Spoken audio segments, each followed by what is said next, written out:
Hey YouTube team, Gamekeeper Montreal over here, and I'm just going to be coming at you with a deck profile of Dragon Rulers, and this is going to go along with the article that I'm posting on the Gamekeeper website. So my article is going to be, for those of you who have already read it and are coming here from the video, well, the article is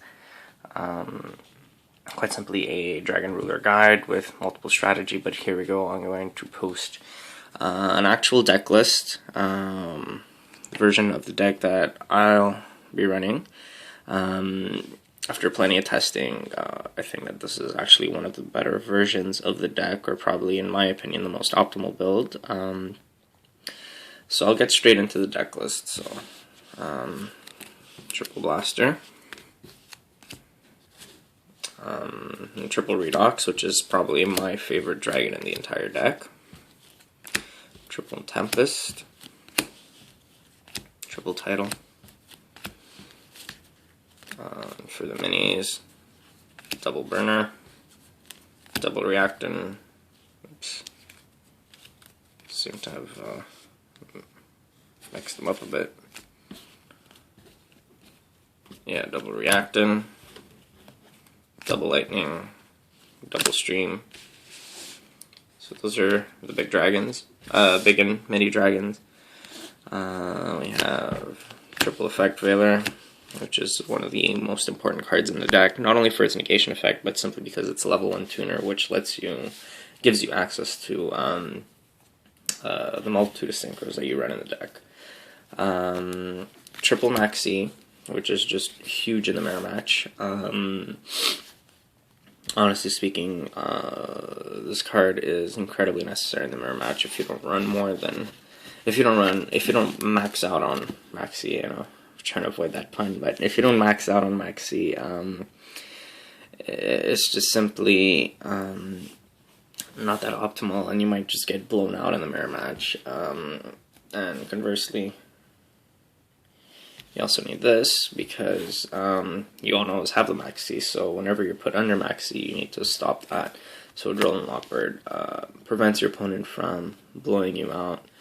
An advantage by letting them draw multiple cards. Usually what happens is you draw anywhere between 3 to 4 off a Maxi when your opponent's going into a Draco sack.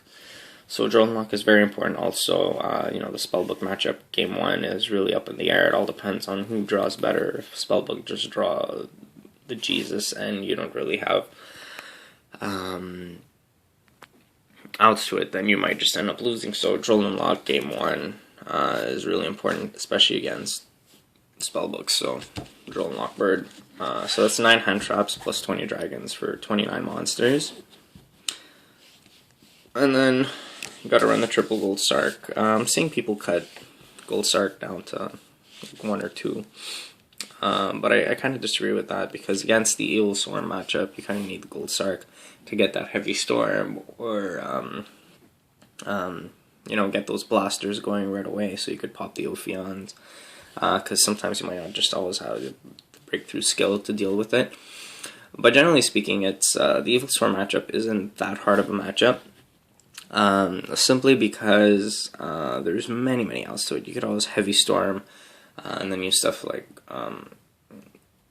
whenever they go into Ophion, you break through skill, because now they're only playing like 2 pandemics anyway. So if you break through skill them, and then on your turn, break through skill the search, and then on your turn break through skill banish on Ophion.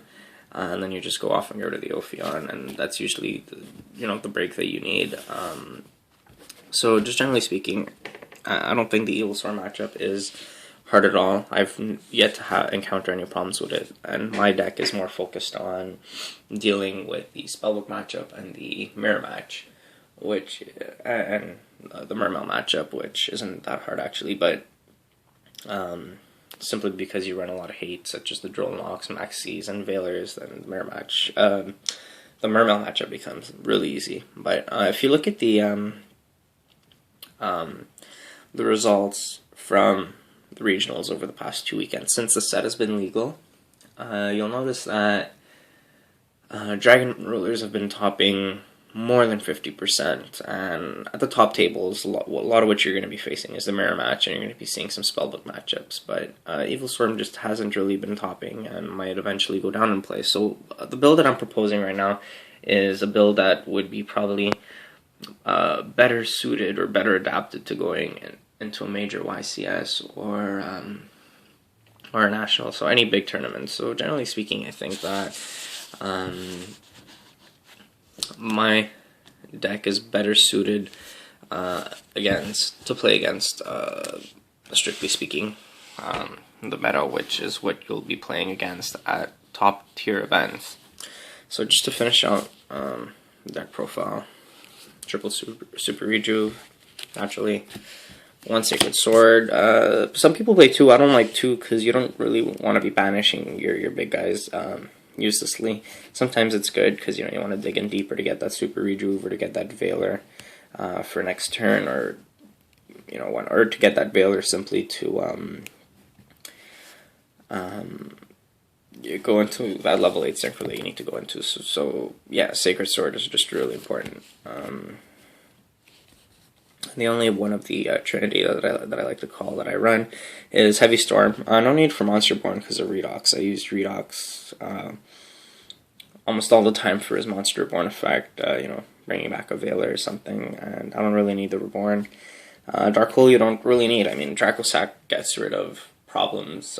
Big Eye takes away the problems, so you don't really need it, and I mean, it's dead more often than not because of cards such as Infestation Pandemic, Forbidden Lands, Spellbook of Wisdom, and Dracosac seeing tons of play. So Dark Hole just isn't that great right now. So Heavy Storm.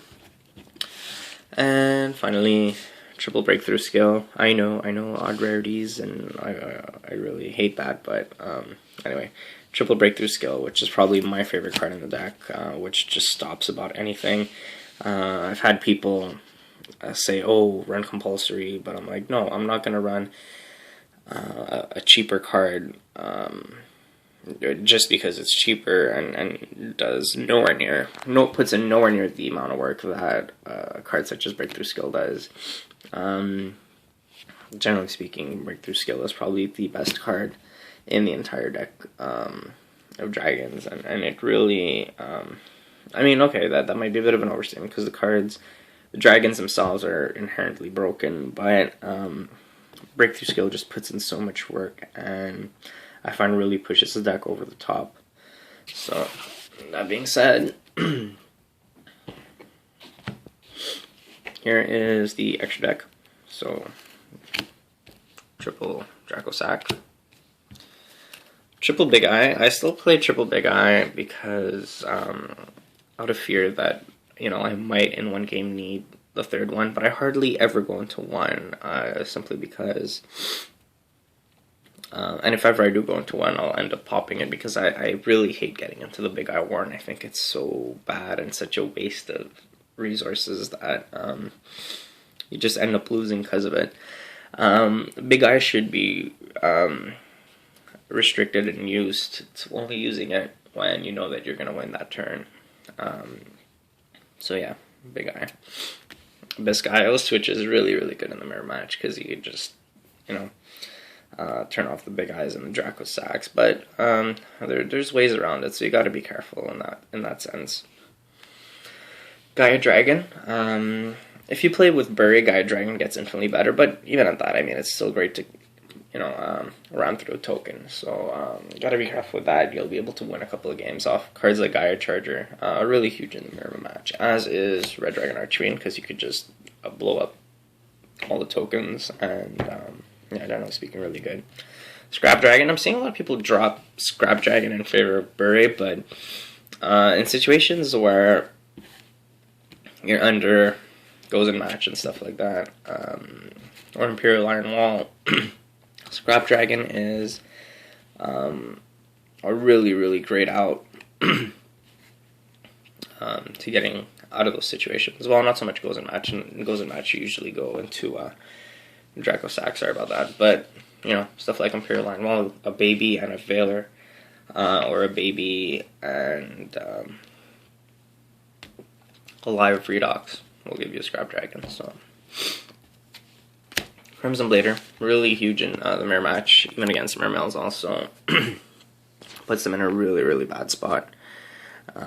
Forcing them not to be able to special summon their big 7s, meaning they can't make Dracosack. Obviously, only use this when you can get rid of the Dracosack and clear their field, really. Some people just bring this out early game, and I don't know. I think it's more of a end of game card when they're low on resources and really need to make that rank 7.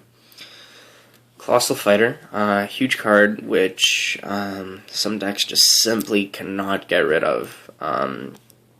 Also really good, as well as Red Dragon Archfiend in the Evilswarm matchup, just because they have trouble getting rid of it. And if they do manage to get rid of it by battle, then it just comes back, right? And also an EV target against spellbooks and whatnot. Stardust Dragon, really good against heavy macro decks, so you know, can't not run it. Ancient Sacred Wyvern over Black Rose Dragon, simply because it is such a broken card, and there are many OTK possibilities. I mean, I've been able to work out at least 2 or 3 OTKs because of Ancient Sacred Wyvern. So Dragon is a deck that doesn't necessarily OTK, but Ancient Sacred Wyvern lets you do that. Same as Army Arm, another OTK tool, which I won't get into in this video, but apart from, you know, boosting some of your dragons to push for damage and stuff like that, Army Arm is just a generally great card. If there's one change I would make to this, would be to cut one big eye and put in Thought Ruler Archfiend, which has so much application in this format. But until then, this is what my extra deck is, but feel free to change it. So yeah, that's the main deck. I mean, it's probably not a version of the deck that you would take to locals. This is a version of the deck that you would take to, probably take to a big event, or maybe not necessarily even a regional, simply because of the version of the deck. I mean, I would take it to regional, but you know, you don't feel compelled to run the Drill and Lockbirds mained, even though I believe that they have great synergy, as you'll read in my article, with the entire deck. So this is the build, guys. Visit Gamekeeper.ca for my version, for the article, and just comment, rate, subscribe, and please let me know in the comment section what you would like my next article on the Gamekeeper website to be about. Thank you very much. And this is M10 for Team Gamekeeper.